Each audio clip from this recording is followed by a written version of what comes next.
কি করবো আমি সারা বছর চলতেছে কেমনে কি লাইন বলতে পারবো না, আমি কথাই বলতে পারবো না। কোনো ভুল ত্রুটি হয়ে থাকে, কোনো অন্যায় করে থাকে, তাহলে সবাই তাকে ক্ষমা করে দিবেন। আর যদি আমার ছেলের কাছে কেউ কিছু ঋণ থাকে তাহলে আমাকে বলবেন, আমি দিয়ে দিব।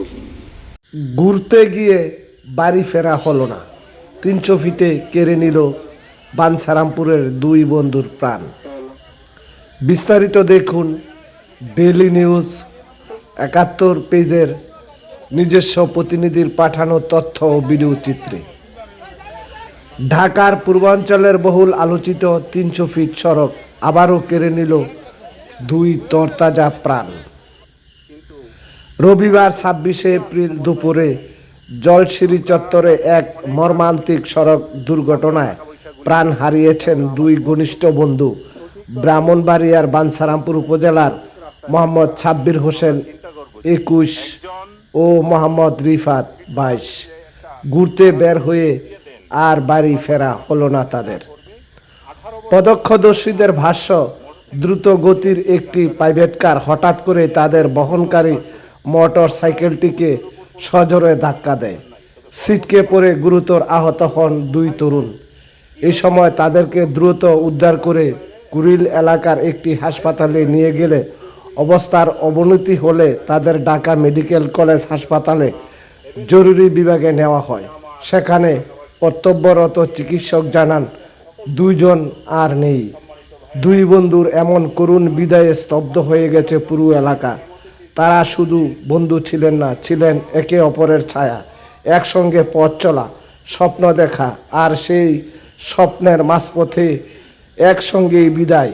নিহত সাব্বির হোসেন খিলগাঁও মডেল কলেজের এইচএসসি ব্যাচের শিক্ষার্থী ছিলেন। তার গ্রামের বাড়ি শেখেরকান্দি ভুইয়া বাড়িতে।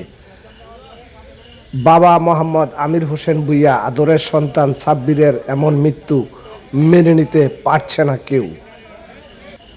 অন্যদিকে রিফাত বাঞ্ছারামপুরের ডিগ্রি কলেজের এইচএসসি শিক্ষার্থী। পিতা নুরুল ইসলামের বাড়ি ধারিয়ারচর। ছোট সময় থেকে মা আকলিমা বেগম ছেলের দেখাশোনা করেন। সেই নানির বাড়ি শেখেরকান্দি মায়ের সাথে থাকেন। মিন্টু মিয়ার বাগিনা নিহত রিফাত। মায়ের স্বপ্ন ছিল ছেলেকে মানুষের মতো মানুষ করার, কিন্তু সেই স্বপ্ন আজ ভেঙে চুরমার। সোমবার 27শে এপ্রিল দুপুর 2টায় জানাজা নামাজ শেষে শেখেরকান্দি মাদ্রাসা মাঠের পাশাপাশি শায়িত হয় দুই বন্ধুর নিথর দেহ। একসঙ্গে অনুষ্ঠিত হয় তাদের জানাজা। জানাজার ময়দানে নেমে আসে শোকের বাড়ি নীরবতা। স্বজনদের আহাজারিতে বাতাস বাড়ি হয়ে ওঠে। চোখের পানি আটকে রাখতে পারেনি উপস্থিতি কেউ। আমি আপনাদের সাথে কি বলতে যাবো, কি করবো, আপনার হাতের বলে আমি তো বাইরে, আমি কি করবো, আমি সারা বছর চলতেছে কেমনে কি লাইন বলতে পারবো না, আমি কথাই বলতে পারবো না। আমি 18 বছর ধরে বাইরে নেই, পড়াটা লেগে আমি কত কষ্ট করি। আমার বাইরে সব পালে টালে সবকিছু করে, তারাই দেখতেছে বুঝতে পারলে সবসময় গেলে আমি বহুত খুশিতে। আজকে আমার অবস্থা আমি কথা বলতে পারি, বড় কথা বলি। আমাদের গ্রামের আমার কপালের মধ্যে মুখ দিয়ে লেগে